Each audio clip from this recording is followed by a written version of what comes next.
কে দিল পীড়িতের বেলা দিল বাগানে কমলার বাগানে কমলার বাগানে। ভালোই তো ফিলিংসে আছো, গান টান গাচ্ছো, দিনকাল তো খুব ভালোই যাচ্ছে।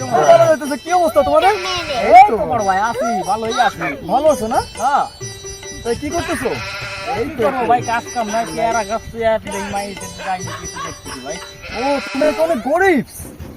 ভাই গরিব বলতে একেবারে গরিব না, আবার একেবারে ওই আছি খাইতে মোটামুটি। আর কি বলো, গার্লফ্রেন্ড নাই তোমাদের, এত কষ্ট। আমার তো 8-10টা গার্লফ্রেন্ড। কি বলেন ভাই? কি বলে? কিভাবে 8-10টা ফোনে একজন থেকে একজন ফোন দেয়, একজন থেকে একজন ফোন দেয়। গার্লফ্রেন্ড তো সামলাইতেই পারি না। এটা কিভাবে সম্ভব ভাই? কিন্তু তোমাদের একটাও নাই গার্লফ্রেন্ড? না ভাই, না। এটা কোনো কথা? ভাই আমরা পটাইতে পারি না, মূলত আমরা কথা বলতে পারি না। কথা বলতে পারবো না, এটা তো কথা। আচ্ছা, আমি তোমাদের আজকে একটা টেকনিক শিখাই দেবো। হ্যাঁ ভাই কি টেকনিক? এই টেকনিকে কথা বললে জি জি। গার্লফ্রেন্ড পড়ে যাবে। তোমাদেরও আমার মতো 8-10টা 15টা গার্লফ্রেন্ড। কি কর ভাই? হ্যাঁ ইয়ো নাম্বার। বড় ভাই, হ্যাঁ বলো। আমাদের এলাকায় একটা মেয়ে আছে, ঠিক আছে, নাম্বার টাম্বার আনছি, একদিন ফোনও দিছি, কিন্তু আমরা তো ফোন দিলে গালাগালি করে পড়াইতে পারি না। জিনিসটা যদি শুনতে চাই, আরে কি বলছো ভাই, এটা কোনো কথা? যে কোনো নাম্বার দিলে আমি রাজি করাই দেবো। নাম্বারটা বলো তো। আচ্ছা ভাই ওটার নাম্বারটা ওটা এখনই। হ্যাঁ হ্যাঁ, নাম্বারটা বলো। এখনই তোমার কাছে। এখনই, এখনই। ওকে ভাই ওটা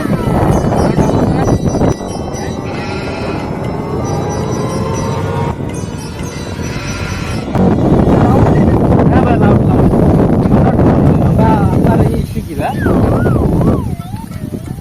হ্যালো। কে? হ্যাঁ সোনা, রাখুন তো। কি অবস্থা তোমার? শয়তান বেটা, তুই আমার কাছে ফোন দেস তো এক কান ধরে আর এক কান ছিঁড়া ফেলাবো।